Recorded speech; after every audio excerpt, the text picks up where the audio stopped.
Shri Venkateswara gold తాకట్టులో ఉన్న మీ బంగారాన్ని విడిపించి కొనబడును.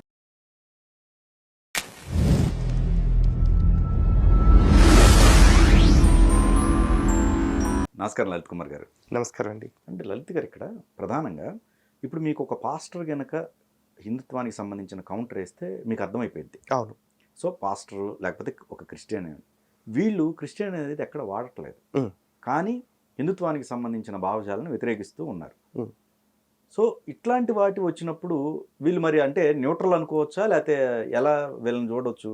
ఇప్పుడు ఫైనల్ అయిన తర్వాత తెలిసిద్ది ఏది వీళ్ళు క్రిస్టియానిటీకే మద్దతు పలుకుతున్నారు అనేది తర్వాత తెలిసిద్ది అనుకుందామండి. కానీ ఫస్ట్ లేయర్ మొత్తం కూడా హిందుత్వం మీద టార్గెట్ ఉంటుంది. అది అర్థం చేసుకోవడానికి టైం పట్టవచ్చు. విచిత్రంగా ప్రపంచవ్యాప్తంగా చూసుకున్నట్లయితే అండి, ముస్లిమ్స్, క్రిస్టియన్స్, నాస్తికులు, కమ్యూనిస్టులు, హిందువులు 5 మతాలు ఉన్నారు. ఈ 4 మతాల వాళ్ళకి ఒక్కడే ఉమ్మడి శత్రువు ఎవరయ్యా అంటే హిందువు.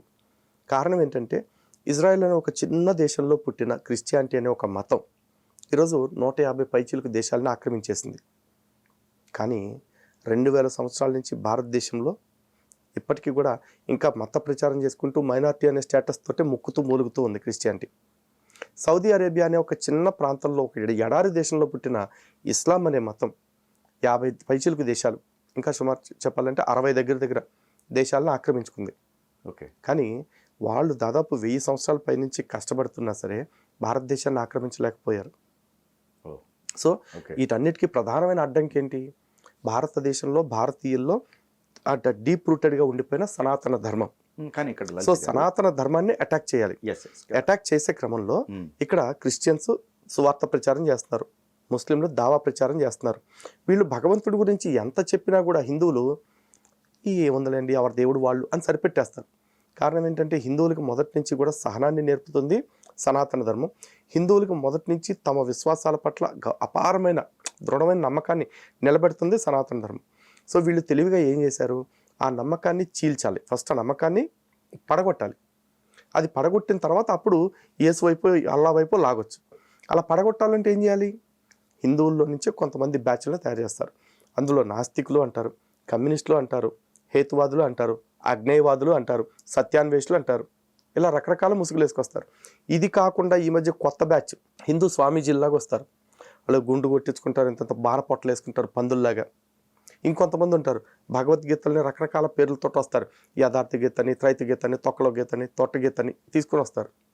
వీళ్ళన్నీ తీసుకుని వచ్చేసి ఈ నాస్తికులుగా చెప్పబడే వాళ్ళు మన విశ్వాసాల మీద దాడి చేస్తూ మీవన్నీ మూఢనమ్మకాలు, మీవన్నీ పిచ్చి నమ్మకాలు అని మన నమ్మకాల మీద కొడుతూ ఉంటారు. ఇంకొకళ్ళ మంది ఆస్తికుల్ని దగ్గరికి తీసుకుంటారు. తీసుకొచ్చి మీరు దేవుణ్ణి కాదు నమ్మాల్సింది, నాలాంటి పెద్ద గురువుల్ని నమ్మాలి, లేకపోతే నాలాంటి గాడిద గుడ్డు గురువుల్ని నమ్మాలి అని దేవుడి మీద నుంచి దృష్టిని గురువుల మీదకి మళ్లించుకుంటారు. ఈ క్రమంలో చాలామంది మీరు గమనిస్తే రీసెంట్ డేస్లో ధ్యానం అనే ఒక పిచ్చి జనాలకి ఎక్కువైంది. ఆ యోగం, ఈ యోగం, ఆ ధ్యానం, ఈ ధ్యానం అంటూ ధ్యాన కేంద్రాలు చాలా వస్తున్నాయి. మీరు ఏ ధ్యాన కేంద్రానికి వెళ్ళండి, వాడి ఫస్ట్ ఫోకస్ని వాడి మీదకి పెట్టించుకుంటాడు, గురువు మీదకి. రెండో ఫోకస్ని పూజ మీదకి కాకుండా ధ్యానం మీదకి మళ్ళిస్తాడు. అలా మళ్ళించి హిందువుల్ని ఫస్ట్ డైవర్ట్ చేస్తాడు. నిత్యం వాళ్ళు ఆచారకాండ, కర్మకాండ ఏదైతే ఉందో వాటి నుంచి పక్కకు లాగేస్తాడు. అలా పక్కకు లాగేసిన వెంటనే వాళ్ళకి తెలియకుండానే హిందుత్వంలో ఆచారకాండకి, విగ్రహారాధనకి, నిత్యారాధనకి దూరం అయిపోతారు. అలాంటి వాళ్ళు మెల్లగా అన్ని మతాలు సమానం అనుకునే కాడికి వస్తారు. ఈ అన్ని మతాలు సమానం అనుకునే దేవుడు మళ్ళీ ఈ బ్యాచే. అటు హిందూ, అటు క్రిస్టియన్స్లో, ముస్లిమ్స్లో ఎవడు ఉండడు.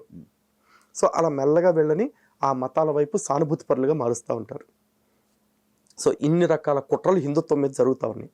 ఓన్లీ థింగ్ ఏంటంటే ఈ కుట్రలన్నింటినీ చెప్పేవాళ్ళు లేరు, చెప్తామంటే అవకాశం ఇచ్చే వేదికలు లేవు.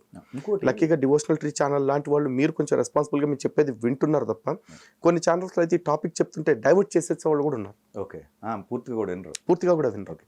సరే, ఇక్కడ లలిత్ గారు ఒక మాట అన్నారు, మీరు ఇన్ని దేశాల్లో ఈ అటు క్రిస్టియానిటీ కావచ్చు, ఇస్లాంకి సంబంధించినవి కావచ్చు, అవి ఎక్కడో ఒక చోట పుట్టి ఎంత స్ప్రెడ్ అయ్యింది. కానీ భారతదేశం యొక్క అస్తిత్వాన్ని మాత్రం, హిందూ భావజాలాన్ని మాత్రం కదిలించలేకపోయారు అని అన్నారు. కానీ వాళ్ళు ఎంటర్ అయ్యారు. ఎట్లా? సంస్కృతి సాంప్రదాయాలను మొత్తం ఇంకొక లేయర్ని క్రియేట్ చేశారు. ఇప్పుడు హిందూ పేర్లు కావచ్చు, లేకపోతే హిందూ సాంప్రదాయాలు కావచ్చు, ఎన్ని మార్పులు జరుగుతుంది. మరి వీటన్నిటిపైన ఇప్పుడు దీన్ని ఇలానే వదిలేసుకుంటూ పోతే నెక్స్ట్ జనరేషన్కి ఒక కన్ఫ్యూజన్ స్టేటస్ లో పడతారు. ఖచ్చితంగా అసలు ఏది హిందూ సాంప్రదాయం? అంటే ఖచ్చితంగా అండి. కాకపోతే ఆల్రెడీ ధ్వజస్తంభాలు వచ్చేసాయి వాళ్ళకి. అడ్డమైన వచ్చేసినాయండి, మొత్తం ధ్వజస్తంభాలు ఇవ- వచ్చేసినాయి, ఇవన్నీ అభిషేకాలు ఇవన్నీ వచ్చేసినాయి. ఆపటం అనేది లేదా? అది కూడా స్వేచ్ఛన, భావ ప్రకటన స్వేచ్ఛ లాగా అది కూడా స్వేచ్ఛన ఒక నిజంగా చెప్పాలంటే అది స్వేచ్ఛ కంటే కూడా చీటింగ్ అండి. ఆ, వాళ్ళంతా 420 బ్యాచ్లు కాబట్టి ఇట్లాంటి మాయ మాటలు చెప్పుకుంటూ వస్తున్నారు. కాకపోతే ఇక్కడ సనాతన ధర్మానికి సంబంధించిన బేసిక్స్ మన వాళ్ళకి కూడా కొంచెం ఒక 2 లైన్స్లో చెప్పాలి. ఉమ్, సనాతన ధర్మంలో మీరు ఒక ఆచారాన్ని గమనించండి. సన్యాసులు సముద్రయానం చేయకూడదు అని చెప్పి ఒక రూల్ ఉంది, తెలుసండి? ఉమ్, ఎందుకు అంటే వీళ్ళు ఈ సముద్రాన్ని దాటి వేరే సీమకు వెళ్ళకూడదు. ఒకవేళ వెళ్ళొస్తే ప్రాయశ్చిత్తం కూడా చేసుకోవాలి. వాళ్ళకి ఏదో ఒక కర్మకాండ కూడా కొంత ఉంది, ఓకే. ప్రాయశ్చిత్త కాండ. ఉమ్, ఎందుకు అలా పెట్టారు అంటే ఈ దేశం జ్ఞానభూమి, ఇది కర్మభూమి, వేదభూమి, దైవభూమి. ఇక్కడ ఉండి ప్రపంచం మొత్తం బాగుండాలని ఎన్నైనా యాగాలు చేయొచ్చు, ఎన్నైనా త్యాగాలు చేయొచ్చు, చేశారు కూడా. అందుకే భారతదేశాన్ని ఇప్పటికి కూడా ప్రపంచానికి పూజగది అంటారు. అంటే మీరు మిగతా దేశాల్లో వాళ్ళు ఎలా ఉన్నారో నువ్వు పట్టించుకోకు, అందరూ బాగుండాలని కోరుకో. అందుకే చెప్తారు కదా, స్వస్తి ప్రజాభ్య పరిపాలయంతం న్యాయేన మార్గేణ మహిం మహిష గోబ్రాహ్మణేభ్య శుభమస్తు నిత్యం లోకా సమస్త సుఖినో భవంతు అంటారు. అంటే లోకాలన్నీ సుఖంగా ఉండాలి. గోబ్రాహ్మణేభ్య అంటే సాధు జీవనం కలిగిన వాళ్ళు, జ్ఞానవంతులు ఎక్కడున్నా బాగుండాలి అని భారతదేశం నుంచే యజ్ఞాలు చేశారు, యాగాలు చేశారు, త్యాగాలు చేశారు ఎంతోమంది ఋషులు. ఎందుకంటే వీళ్ళకి మత ప్రచారం చేసుకోవటం, మన మతాన్ని వ్యాప్తి చేసుకోవటం టార్గెట్ కాదు. భారతదేశం అనే భూమిని కేంద్రంగా చేసుకుని ప్రపంచం అంతా బాగుంటానికి నువ్వేం చేయగలవు అవి చెయ్యి అని చెప్పారు. కానీ ఇజ్రాయెల్లో పుట్టిన దేవుడు ఏం చెప్పాడు? సర్వలోకానికి వెళ్ళి సకల సృష్టికి సువార్తను ప్రకటించు అన్నాడు. సువార్త అంటే ఏంటో తెలుసా అండి? యేసుక్రీస్తు కన్యకు పుట్టాడు, యేసుక్రీస్తు శిలువ మరణం పొందాడు మన పాపాల కోసం, యేసుక్రీస్తు మరలా 3వ రోజున లేచాడు, యేసుక్రీస్తు మరలా 2వ రాకడ వస్తాడు. ఈ 4 వచనాలే సువార్త. ఓకే. ఈ 4 వచనాలు మీరు ప్రపంచం అంతా చెప్పండి. నమ్మి బాప్తిజం పొందువాడు రక్షించబడతాడు, నమ్మని వాడు శిక్షించబడతాడు. అంటే ఈ 4 మాటలు నేను నమ్మి ఎవడైతే మతం మారతాడో వాడికి రక్షణ, నమ్మకపోతే వాడికి శిక్ష అని చెప్పారు. ఓకే. ఇది క్రిస్టియానిటీ. ఉమ్, ఇక్కడ సింపుల్గా మాట చెప్తా అండి. యేసుక్రీస్తు పుట్టాడు, నో ప్రాబ్లం, ఓకే. యేసుక్రీస్తు శిలువ మరణం పొందాడు, ఈ ఒక్క లైన్ తీసేయండి. యేసుక్రీస్తు మరలా 3వ రోజున లేచాడు, ఇది కూడా ఉంచుదాం. యేసుక్రీస్తు 2వ రాకడ వస్తాడు, మధ్యలో శిలువ మరణం ఒక్కటే తీసేయండి. ఉమ్, ఆ ఒక్కటి తీసేస్తే అసలు మిగతా రెండింటికి లింక్ కుదురుద్దా? కుదరదు. ఓకే. అప్పుడు యేసు పుట్టిన వేస్టే. ఉమ్, యేసు ఎలా దేవుడయ్యాడు? పుట్టినందుకు కాదు, మన పాపాల కోసం చచ్చిపోయాడు కాబట్టి దేవుడయ్యాడు. ఓకే. ఓకే. సరే అండి, యేసుక్రీస్తు పుట్టాడు, మన పాపాల కోసం చచ్చిపోయాడు, ఇది కూడా ఒప్పుకుంటా. ఉమ్, 3వది ఉంది, యేసు 3వ రోజున లేచాడు అని. ఈ 3వ రోజున లేచాడు అని తీసేయండి, యేసు దేవుడు అవుతాడేమో అడగండి, అవడు. ఓకే. సరే 3వ రోజున లేచాడు అని కూడా కాసేపు అనుకుందాం. యేసు 2వ రాకడ నేను వస్తాను అని చెప్పలేదు, అప్పుడు యేసు దేవుడు అవుతాడా? సో ఇక్కడ యేసు పుట్టినంత మాత్రాన యేసు దేవుడు అవ్వాలా? యేసు గురించి జరిగిన మిత్స్ ఏవైతే ప్రచారాలు ఉన్నాయో దాని కారణంగా యేసుని దేవుడిగా ప్రచారం చేశాడు. దీనివల్ల లోకమంతా సుభిక్షంగా ఉండే అవకాశం ఉందా? లేదు. లోకం అంతా బాగుండాలి అంటే ఏం చేయాలి? సనాతన ధర్మం చెప్తుంది చూసారా, సర్వే జన సుఖినో భవంతు లోకా సమస్త సుఖినో భవంతు అని. దానివల్ల మాత్రమే మార్పు వస్తుంది. అందుకే సనాతన ధర్మం ప్రపంచవ్యాప్తంగా వ్యాపించే దృష్టి ఆలోచన ఏమీ లేదండి. ఉన్న చోట నుంచే ప్రపంచం అంతా బాగుండాలని మాత్రమే కోరుకుంది. కానీ క్రిస్టియానిటీ, ఇస్లాము ఉన్న చోట ఉండటం కాదు, మనం ఆక్రమించుకుంటూ వెళితే మనం బాగుంటాము, మన జనాభాని పెంచుకుంటే బాగుంటాము అని అంటున్నారు. అందుకే వాళ్ళ మతాలు వ్యాప్తి చెందుతున్నాయి, సనాతన ధర్మం వ్యాప్తి చెందట. కానీ చివరికి సనాతన ధర్మం లేకపోతే ప్రపంచంలో ఏ మతానికి మనుగడ లేదండి.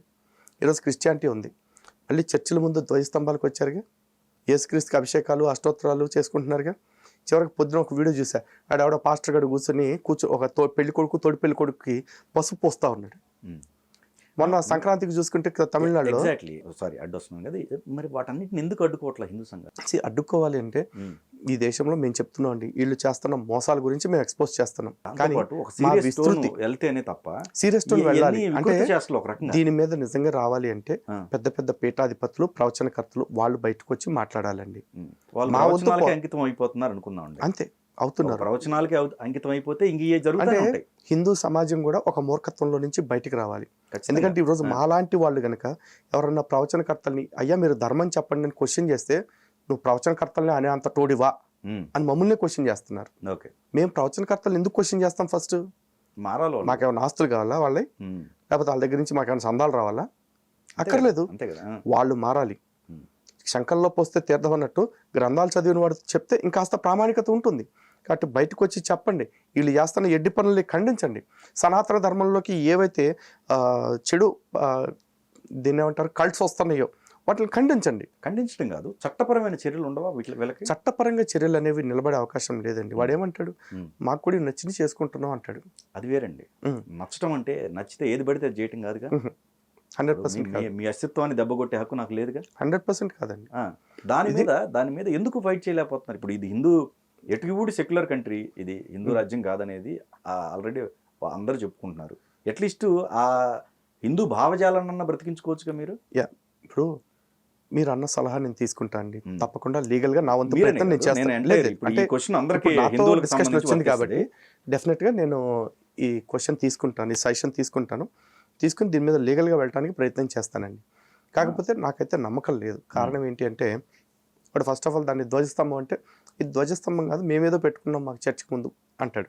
అభిషేకం అన్నాం అనుకోండి, మా బైబిల్లో కూడా అభిషేకం అనే పదం ఉంది కాబట్టి వాడుకుంటున్నాం అంటాడు. సో వాడికి అంటే వాడిలో ఏమాత్రం చిత్తశుద్ధి ఉన్నా, నిజంగా చర్చికి క్రిస్టియానిటీని ఫాలో అయ్యే ఈ క్రైస్తవులుగా మతం మారిపోయిన హిందువులు ఎవరైతే ఉన్నారో వాళ్ళలో ఏమాత్రం చిత్తశుద్ధి ఉన్నా కూడా చర్చికి వెళ్ళిన వెంటనే వాళ్ళు అడగాల్సింది, ఒక గాడిద అయితే అక్కడే ఉన్నాయి కదరా, అవన్నీ నచ్చకేగా ఇక్కడికి వచ్చాము, ఇక్కడ కూడా అదే రొట్టుండే కాడికి నువ్వేం పీగుతున్నావు, ఇక నీ దేవుడు ఏం పీగుతున్నాడు, నీ పుస్తకం ఏం నేర్పుతుంది కొత్తగా అని వాళ్ళు అడగాలి. అడుగుతారేమో చూద్దాం. దాని మీద మేము కూడా కంటిన్యూస్గా ఎడ్యుకేట్ చేసే ప్రయత్నం చేస్తామండి.